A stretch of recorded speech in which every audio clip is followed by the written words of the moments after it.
మనం ఈ కస్టమర్కి క్లోజ్ చేసిన జీవన్ లక్ష్య పాలసీ 15 lakh బెనిఫిట్ పాలసీ అనమాట.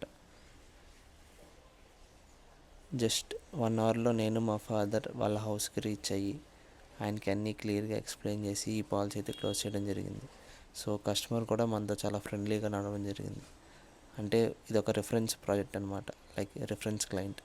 సో ఆయన హౌస్కి వెళ్ళి క్లియర్గా ఎక్స్ప్లెయిన్ చేసి ఆయనకి కావాల్సిన అదర్ సర్వీసెస్ కూడా కంప్లీట్ చేసి మనం జీవన్ లక్ష్య పాలసీ అయితే కంప్లీట్ చేసాం.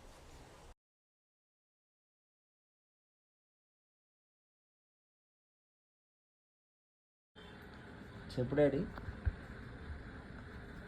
ఏం పాలసీ రాసాం? జీవన్ లక్ష్య బెనిఫిట్స్ ఏంటి? ఒక 5 లక్షల బాండ్ పెడితే లక్షకి 1,25,000 ఇన్సూరెన్స్ కవరేజ్ ఉంటుంది. 5 లక్షలకు గాను 5,50,000 రూపాయలు ఇన్సూరెన్స్ కవరేజ్ ఉంటుంది.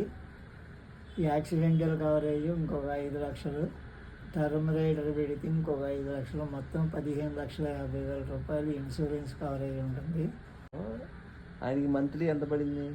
2,300 పడింది. ఎన్ని సంవత్సరాలు కట్టుకోవాలి? 24 ఇయర్స్ పెట్టాను. 21 ఇయర్సే కట్టాలి. 3 ఇయర్స్ వెయిటింగ్.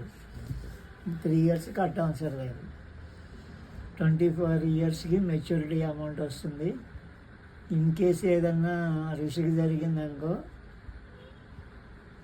5,50,000 ఫస్ట్ ఇచ్చేస్తారు. యాక్సిడెంటల్గా జరిగితే 10,50,000 ఇస్తారు. టర్మ్ రైటర్ పెట్టాను, మొత్తం 15,15,000 ఇస్తారు. ఇచ్చిన తర్వాత దాని మీద 10% పాలసీ కంప్లీట్ అయ్యేంత వరకు ఇస్తారు. తర్వాత మెచ్యూరిటీ అమౌంట్ ఇస్తారు. అది పాలసీ యొక్క డీటెయిల్స్.